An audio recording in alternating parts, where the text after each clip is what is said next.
setting yourself up to be let down, right? Like, you're going to start something, or you may want to have something done by the first, or you may, but just because you don't throw in the towel.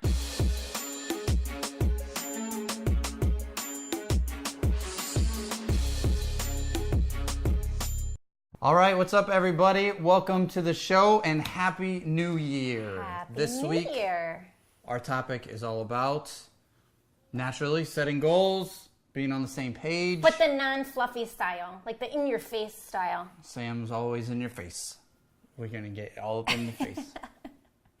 Yeah, actually, I've had a little bit more of like a fire and fuel lately, and that's driving me into the new year. And I think news for you. that I want to share that with everybody. You always have fire and fuel. So it'll be an interesting year if we've got more of it.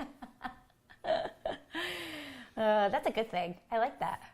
It's good motivation to stay Keeps fired up. me on my toes.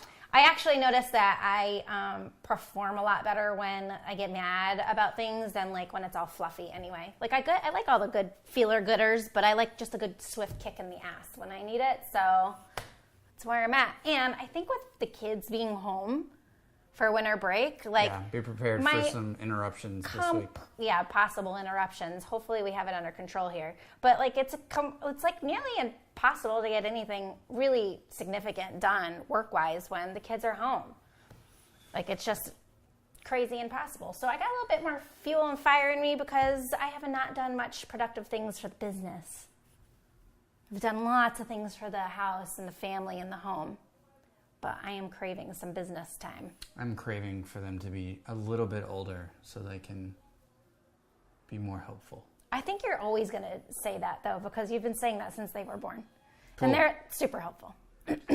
So what do we got this week with, why is it important to even be on the same page?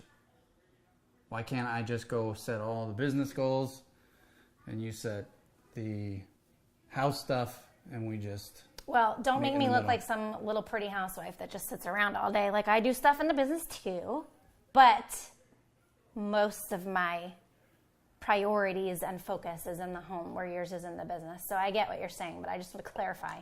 It's not like I just sit around and do nothing all day and look at the walls in our house. Why is it important?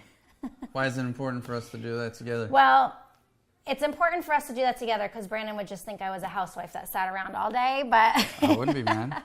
I'm just kidding. Yeah, you would. I'd be mad if you sat and didn't do anything. You can't stand unproductive people that don't like have goals and set goals and do stuff like that. That would drive you nuts if I was like that all the time. Mm-hmm. It is important to set goals for me for this reason.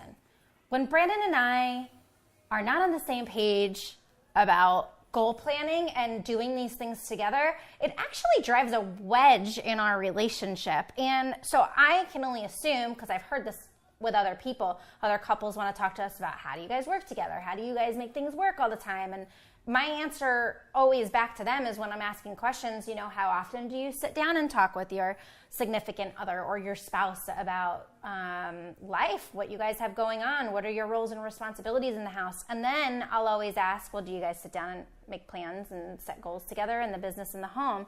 Because what I think is important here is even though we have a little bit of overlap, I feel like every couple should have a little bit of overlap, at least on decision making. But when you're living two completely separate different lives, like how do you work towards anything together other than your separate life, right? So I actually fear more for what there is to lose by not sitting down. That's always been probably, like I say, I get a little bit more driven by anger or fear. It's just like in my soul. And when I think about like, what would happen if we're not on track? Would we fight more? Would we not get along? Would we be at each other's throats because you're doing something or making decisions or I'm making decisions over here and we're both making decisions and not talking to each other? Like, that's like a recipe for a freaking storm, don't you think? Yeah. Let's be honest. How many times do we set goals, set plans, and then not actually reach them, right? Set a New Year's resolution to lose 10 pounds, to get back in the gym, to do whatever, and then you fail at it, or naturally just, a holiday comes up, or this excuse, or that travel, and then all of a sudden you're off track, or, you planned on making or saving X, and then, you fell short a little bit. that's just life. It happens. I think what is painful about that is when you're not doing it together. Like, you don't set the plan together. Even when you hit the goal, that's awesome, right? Everybody's happy about that. But if you miss the target, but you're the one solely that set that target, or she's the one that solely set that target, I think it makes it harder to deal with failure, which is inevitable in life, right? We're gonna set a goal for home, for health, for business, and the fact that we're doing it together and moving towards those goals together and making adjustments to schedules and priorities and habits and budgets, that's all worthwhile when we're on the same page with it, as opposed to, hey, I got my goals, you got your goals, or I got my goals for the finances, right? And if we're not on the same page, if we're not working them together, if we're not sacrificing together and grinding together and having fun together, we're not going to thrive together either. Right. Yeah, and it's so key when you're thinking about this to really sit down and think about how your life looks right now. Like, really, do you sit down and talk to your spouse about these things all the time? We talk about these things constantly in our house, constantly. And on weeks like this, when the kids are home, it gets a little crazy because, like, Brandon, for instance, he's so, like, system and driven and writing everything down and stuff. And when the kids are home on break and stuff, like, I know nothing else is going to happen except the kids. So I'm just thinking, like, okay, when do I get to sit down again and have a real focused conversation with Brandon? But the whole time Brandon's like, when can we sit down? When can we sit down? Blah, blah, blah. Finally, I was just like, listen, babe, you're not getting what you want. Your like clear, shiny picture of 2019 is not going to have the ribbon tied on it on January 1st, but it's coming, in another week, we'll have everything buttoned up. And we've been actually going over our goals for a few weeks now, sitting down and having multiple discussions when we can. Sometimes it's scheduled, sometimes it's organic, but we just have these things all the time so that these decisions are really easy once we have the time to sit down. So these are just some of the things that we know are working really well for us, and that's why we want to share them with you because, well, if we could just make your life a little bit easier, that makes things great, right? So let's talk about this because we wrote down some notes here. One thing that we definitely have learned when we don't work towards goals together is that there's no accountability there. He was saying, like, when you fail, at least you're failing together. And I think that it's almost a little different because when we have our goals, we're setting them together, but usually it's a little weighted on one person's opinion versus the other, right? Some goals will be a little bit weighted towards what you want, and some are a little bit weighted towards what I want. There's a lot of compromise in there. And then we're like, all right, we got each other's backs. Let's go for these goals. And a failure to you might not have been a failure to me. I notice a lot of the time, what I love about the accountability is that something that might be hard on me might not be hard on Brandon. So he may go, oh, that's nothing. We can just do this, this, and this, and we'll be right back on track. And I'll go, oh, yeah, hey, and he snaps me out of it. And it's the same vice versa. He gets I know he wanted, this is a good example. I know he really wanted these goals to be totally, completely decided by January 1st. I knew it was looking more like January 8th, 9th, 10th once the kids get back to school, right? So I just knew that. Well, he's feeling a little beat up about goals, but I think it was like yesterday. You were starting to feel the pressure, like, it's the 31st. We don't have these things done. What time tomorrow are we sitting down? And you approached me in a totally good way about it, but I know you really well, so I know what you're really wanting to say is like, we haven't gotten this done. What are we doing? So, like, we just had a quick, like, hey, it's not that big of a deal. Like, look how far we have come. Look at all the decisions we've already made coming into the new year. And letting those coast us for the next week. Let's take action on what we already know we need to do until we sit down and button up the rest, right? So I love the accountability. You have anything to add on that? Just New Year's resolutions are a great time to start from zero, right? A fresh start. But they're also a good trap for having the setting yourself up to be let down, right? Like, you're going to start something, or you may want to have something done by the 1st, but just because you don't throw in the towel. Don't beat yourself up. Don't start feeling like you're behind track. We've done this so many times. Last night, I'm like, babe, I'm setting my alarm for 4 a.m. I want a few hours before the kids wake up. That's how I'd like to start my new year. And she's like, I'd like to start my new year getting out of bed with my husband when we feel like it. Like, I want to wake up and you're there next to me. And I'm like, yes, dear.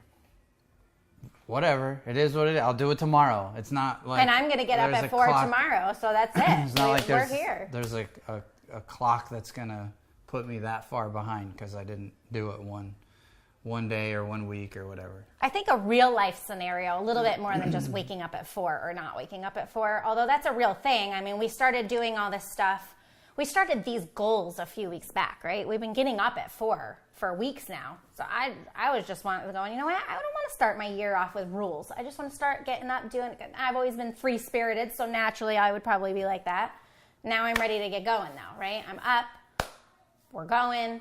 We already sat down for like a good hour this morning talking about more things, squeezing in a little bit more conversation, and I feel it now. It is, the new year has begun. My little long weekend is now over because it was basically like a long weekend for me. You know, I had all weekend, and Monday you worked, but I didn't. I had the kids. Here we are at Tuesday, and I'm getting the itch though to be productive. So I'm like, that's what I love about the holiday season is I get antsy. I'm not used to being that slow and we had a busy holiday season. It's not like we did nothing, but. Well, yeah. I mean, it always slows down a little. It always slows down compared to the rest of the year, but we're never at a stop. We just can't do it. We just can't do it. Yeah. We can't stop. Even when we take vacations, we always have to like check in or something. We just can't stop. I think we like it. I mean, we like to work, so I don't love to work all the time. I like to work way less than you do. You like to work more than I do. All right, let's talk about feeling out of the loop and getting left behind a little again, though, because you felt like that just from this one little action of sleeping in a little this morning. I want to talk about just like maybe more how husbands and wives may feel. I know this has been a struggle before in our relationship that we've had to overcome, but when the roles and responsibilities, let's say for like a project or something that Brandon's working on, are heavily weighted on him, and if him and I aren't sitting down and talking about those things and catching each other up, or maybe I'm planning something on our end personally, or working on things on our personal finances or whatever, right? If I'm not always keeping Brandon in the loop and he's not keeping me in the loop and we're not having these discussions, it can actually get draining on a relationship, and you can feel like you're falling behind on just like decisions and stuff that you're doing in the business, or it's not really relevant to us right now, so I'm like not pulling off of it right away. But I know like sometimes when we make a big transition in our business or something, it takes a lot of focus and energy and time and attention for Brandon on the business, where I have to double down on the family time because I know he's not going to be around for that part as much while he's doubling down. So we're both doubling down here. But if we're running in different tracks and we're not meeting up to talk about it, then we're just running in different tracks. So does that make any sense? Yep. So I don't like to ever feel like I'm falling too behind on the business. I know he doesn't like to feel like he's getting too far behind on other things as well. So just always having that constant communication so that you don't feel left behind. That's why it's important to do these sit downs. We do them once a week. We don't only do it because it's the new year. And us falling behind is noticing on like week 3, we're like, hey, the last 2 weeks we've barely had a meeting. We need to sit down. So that's one of the big things to really remember is there's no more excuses, guys. Like if you made excuses about sitting down with your spouse or your significant other in the past, stop doing it. There's no more excuses. Just sit down and get it done. There's no better time than now, right? It's 2019. It's the new year. Yay. It's a good time to hit the reset button. It's not like it's like a thing. Like we hit the reset button multiple times a year. Most entrepreneurs do. It's in our blood. If we feel like things are falling off track, let's hit reset. You could do that all year, but it's a good time to do it right now. Everybody else is doing it anyway. Why not? Right? Indeed. Nobody's judging right now. It's the new year. We're all trying to be the best versions of ourselves and live our best life. So you might as well just jump on the bandwagon right now. That's right. All right. What else should we talk about with this? What's important when you and I sit down? I know with no excuses comes just making the time. Monday mornings are an interesting morning for Brandon and myself. We know we really want to start the week off in our business strong. So we've had to adjust things in our life to accommodate our normal weekly meeting, which used to be first thing Monday morning. For a little while, we've been trying Tuesdays. We're not sure if we love it or not. So we're thinking of maybe doing it first thing when we wake up on Mondays, which is early, and basically saying the workout isn't as important on Monday morning as our meeting. And then if we get the workout in, great. If not, maybe we do it that night, or maybe we just don't do our workouts on Monday. We're playing around with it right now. I know Brandon just doesn't sound excited about not starting out his week with that workout, but maybe we work out on Sundays and that compensates for Monday, which is something that was totally fresh and came up this morning with our weekly meetings. We just might be feeling that heat a little bit because the kids have been out of school too. So it's like, how do you have a weekly meeting when the kids are like screaming in the other room at each other because they can't agree on what TV show to watch? It doesn't work, right? Your attention has to be on them. So, but we can't make these excuses all the time. At a certain point, it reaches a breaking point. You got to make the time to sit down and have these discussions and plan these goals. Yeah, we pretty much have a rhythm. We know if it's been more than a week or two that we just make the time, even if we've got to cancel a meeting or move something around, we just make it happen. Yeah, and it's only like certain seasons.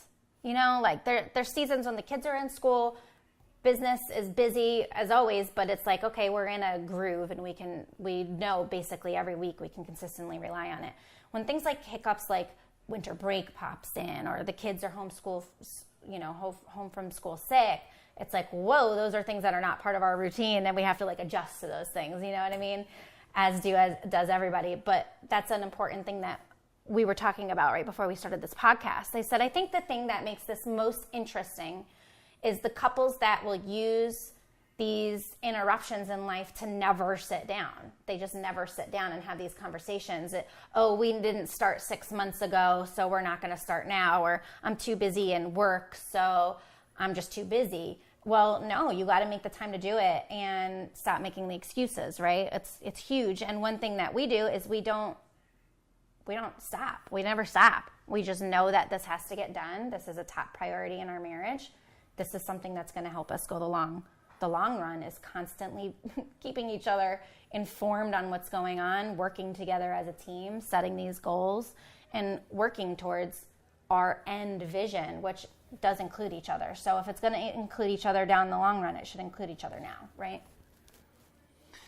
I think it's easy for people to fall off track because, let's use health for an example. It's easy for me to say, okay, well, we're going to work out, but I'm relying on you to make sure the right groceries are in the house and the meals are, cooked or prepped for lunch.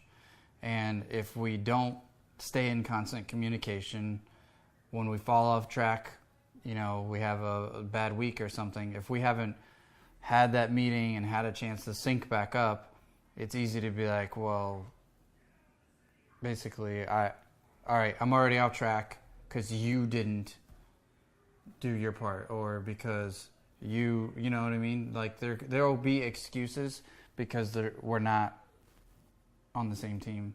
We're not syncing up to be like, all right, what didn't work last week? And isn't that an interesting thing? Because that's so let's solve this together, as opposed to when there's too much time apart, we're all just trying to do our best, and it's almost like that team thing goes right out the window. And that's funny because we have had that same exact thing with the food happen before. And it's funny to hear the Brandon's side versus what goes on in my mind when it gets to that point where we're just both making excuses for ourselves through each other. He's like, oh, you threw me off track because my lunch wasn't ready. And I go, well, there's lunch from last week sat halfway this week. So I didn't cook on Sunday like I should have because you didn't eat all your lunches last week, right? So it's a funny thing where we both have to be let's get real here. If I didn't make you lunch that day or whatever, something happened, something came up, go to Fit Life and get a meal, or run to that. He likes to go eat lunch at the hospital because it's a great deal and he has a plethora of things to choose from. So it's you have these backup plans or other options to not even push the blame on your spouse. So that's a big one. Don't push blame on each other. Yeah, and when you're syncing up on a regular basis, communicating, it makes it easier to do that. Yeah, because think like him fostering that in his mind, or me fostering my side of my mind, never has helped, right? And we did actually have a conversation like that a few months ago about the lunch thing.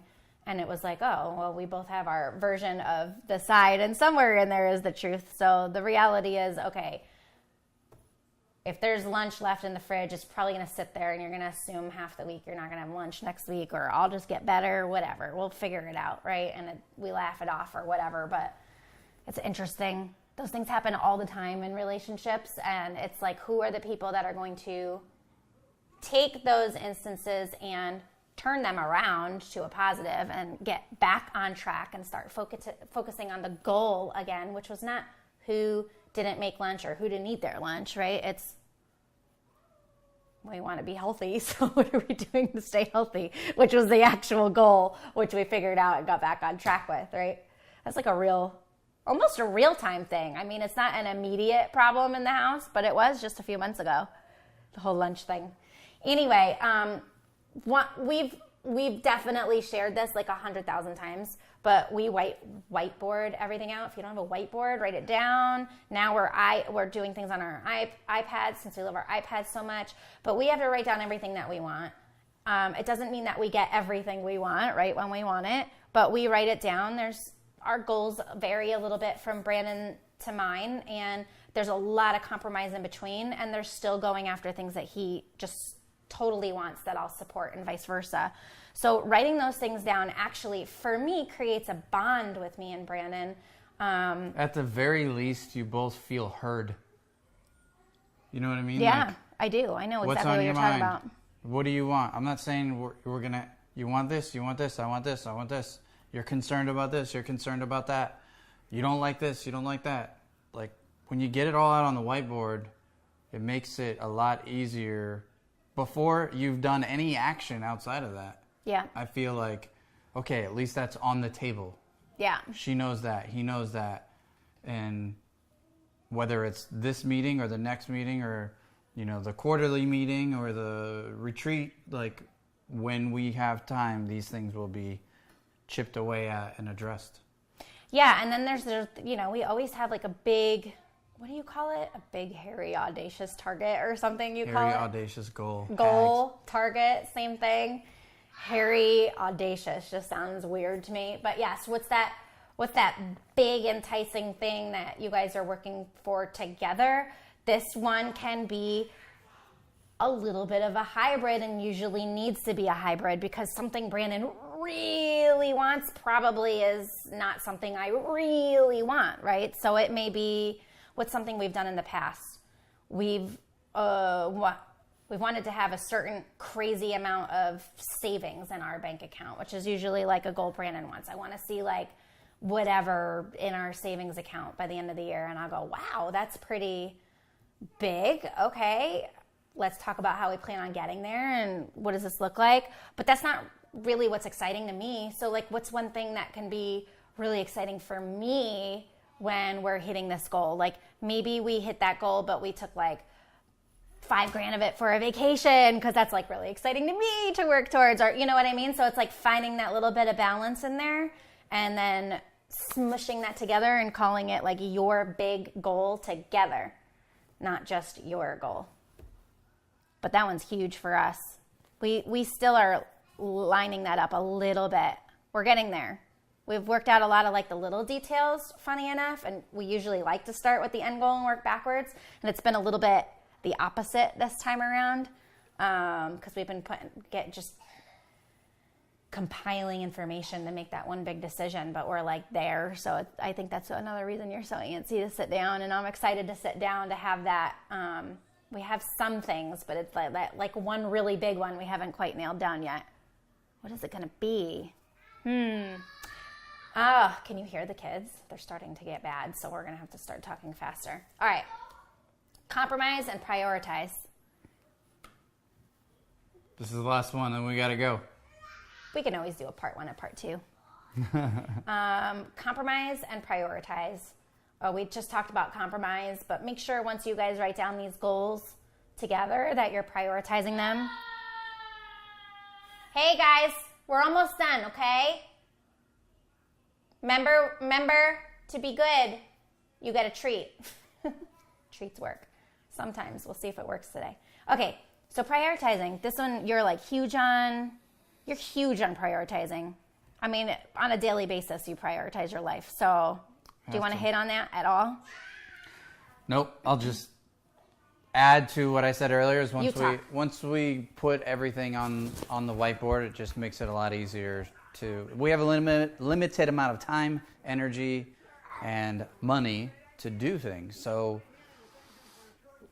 again, feeling like knowing that you've been heard, knowing that all your wants, needs, desires, don't wants are on the whiteboard, then it can be like our last meeting, which I think we shared on a podcast a few weeks ago, was we sat down and said, all right, I want to work out with you.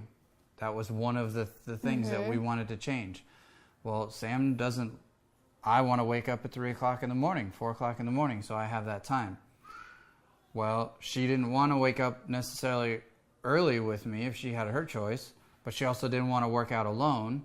So once we had everything out on the table and we see how much time we have available to fit these things in, we were able to prioritize and be like, you know what? This isn't ideal. However, being in the gym with you is, and that extra accountability. So here's the compromise. Brandon still wakes up early, but he doesn't get right into the office. He gets right into the gym. Sam doesn't, get to sleep in, but Sam's working out with me. Sleep in till 6:30. Yeah, she's working out with me, and we're done and ready to start the day, earlier than we have been. Sorry, so I don't like the term sleep in, only because I know moms that literally don't get up until 10, and I just can't even, imagine what that feels like because my kids wouldn't even allow me to. So it's more like a jealousy thing than anything, but... I think people know that there's no such thing as sleeping in our house. All right, guys. The biggest thing, obviously, is to take action. You need to make a goal in the home. You need to make... Crazy week. I know. It's so crazy. I can hear them. That they've reached the end. Welcome to 2019. Let's see what our half-naked son wants. Oh, he's not coming in. You guys got to take action. You need to make this your best year. Let's be fluffy for a second. And we do that every year. How are we going to make this year better than the last? And of course, we're checking in all year with each other, but we always want our coming year to be better than the last one.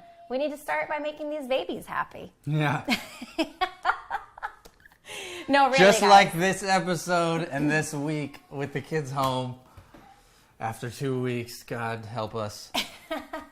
Life is not easy. Life is messy, but these are opportunities to get stronger, get more patient, and keep getting better. It hasn't been the worst thing ever. It's just when you're not able to be productive. I'm ready for the to go back right, to school. Because when you can't be productive Get out of my house. areas, it's But it's not like it's the end of the world. We've had great time as a family and went away and had Christmas, but I'm ready to be productive. Yep. On more than babies. Awesome. All right, guys. See you next week. Just a reminder, give us a review on iTunes. Share this with someone you think needs a fresh start to the year. And we appreciate you. Yeah, follow us on thanks for watching and joining IG. us and commenting and for all the love. Happy New Year.